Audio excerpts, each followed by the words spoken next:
Alors, un autre exercice pour bien comprendre les équations.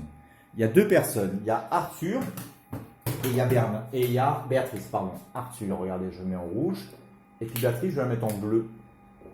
Alors, regardez ce qu'ils font. Ils ont chacun une calculatrice. Donc, regardez bien, je prends deux calculatrices, pour que vous compreniez. Qu'est-ce qui se passe? Ils écrivent le même numéro. Donc, sur les deux calculatrices, ils vont tous les deux appuyer sur le même numéro. Par exemple, le 2, mais ce n'est pas le 2, je ne sais pas quel est ce numéro. En tout cas, ils vont appuyer tous les deux sur le même numéro. On ne sait pas quel est ce numéro, par contre.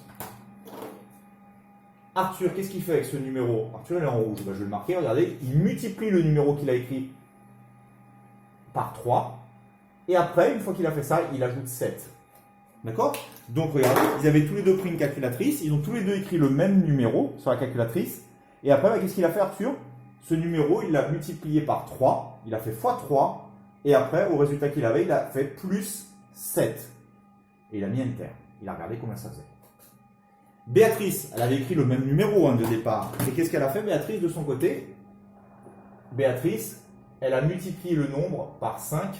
Et après, elle a rajouté 1. Voilà, elle n'a pas fait la même chose. Donc, je répète, ils ont tous les deux pris ils ont pris une calculatrice, ils ont tous les deux appuyé sur le même numéro. Arthur, lui, il a multiplié ce numéro par 3 et il a ajouté 7. Il a mis Enter, il a regardé combien il a trouvé.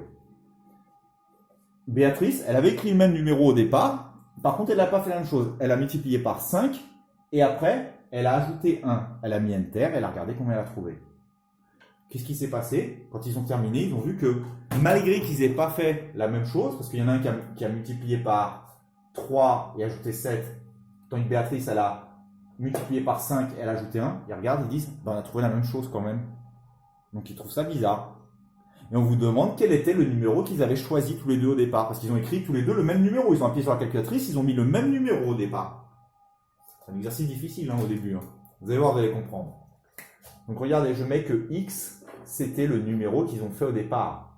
N'oubliez pas à chaque fois de définir ce que représente le X. Numéro de départ. Je ne l'ai pas fait sur l'exercice d'avant parce qu'il était marqué déjà sur le dessin. On voyait où était le X. D'accord?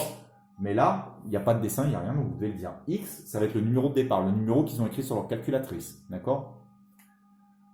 Alors, qu'a fait Arthur avec ce numéro? Il l'a multiplié par 3.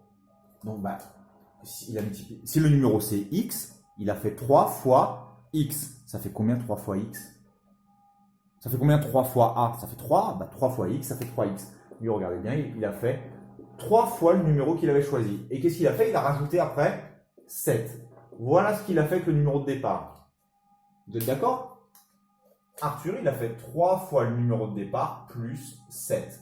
Regardez bien, il a multiplié par 3 le numéro qu'il avait choisi. Donc, il a fait 3 fois X et il a ajouté 7. Qu'a fait Béatrice, elle, avec le même numéro, donc le numéro qu'on a choisi, c'est X. On ne sait pas quel est ce numéro. Elle a multiplié par 5, donc elle a fait 5 fois le numéro de départ, 5x, et elle a rajouté 1. Et pourquoi est-ce que j'ai mis égal? Parce qu'ils ont trouvé le même résultat. On dit qu'ils ont tous les deux choisi un numéro, je ne connais pas ce numéro, c'est x. De son côté, Arthur, il a fait 3 fois ce numéro plus 7. De son côté, Béatrice, elle a fait 5 fois ce numéro plus 1, et j'ai mis égal parce qu'on nous dit qu'à la fin, ils ont trouvé le même résultat. Donc, moi, je veux savoir quel est ce numéro, quelle est la valeur de x pour que 3 fois ce numéro plus 7 ça donne le même résultat que 5 fois ce numéro plus 1. Vous comprenez? C'est un petit peu dur quand même, mais peut-être qu'il y en a quand même beaucoup qui comprennent. Vous inquiétez pas, sinon on le refera l'année prochaine.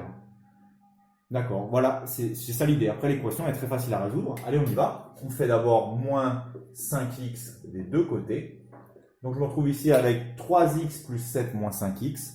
Donc je me retrouve avec 3x moins 5x, ça fait moins 2x plus 7. Et de l'autre côté, je me retrouve avec 5x plus 1 moins 5x, ça fait 1. Je fais moins 7 des deux côtés. Moins 2x plus 7, ça fait moins 2x. 1 moins 7, ça fait moins 6. On divise des deux côtés par moins 2. X est donc égal à 3. N'oubliez pas dans les équations de toujours faire une phrase réponse. Le numéro, dans tous les problèmes, de départ était 3. D'accord? C'était 3 le numéro de départ. On pourrait quand même le vérifier, regardez. Imaginons qu'ils ont tous les deux écrit Donc j'avais dit 2 tout à l'heure, maintenant c'était pas loin, c'était 3. Imaginons qu'ils appuient tous les deux sur 3 sur la calculatrice. Bon, bah, vérifions. Qu'est-ce qu'il a fait, Arthur? Il a multiplié ce numéro par 3. Bah, 3 fois 3, ça fait combien? 9. Et après, il a rajouté combien? Il a rajouté 7. Donc 9 plus 7, ça fait 16. Donc lui, avec son numéro de départ, avec le 3, il a multiplié par 3, il a ajouté 7. Ça lui a donné 16. Qu'est-ce qu'elle a fait, Béatrice, avec son 3? Elle l'a multiplié par 5. 5 fois 3, ça fait 15. Et après, elle a rajouté 1. 15 plus 1, ça fait 16. Ok, c'était bon, c'était bien ça. Ils avaient tous les deux écrit sur le 3. Ils avaient tous les deux écrit le 3 sur la calculatrice au départ. Voilà. Allez, c'était deux exercices un petit peu difficiles. J'espère que vous les avez compris.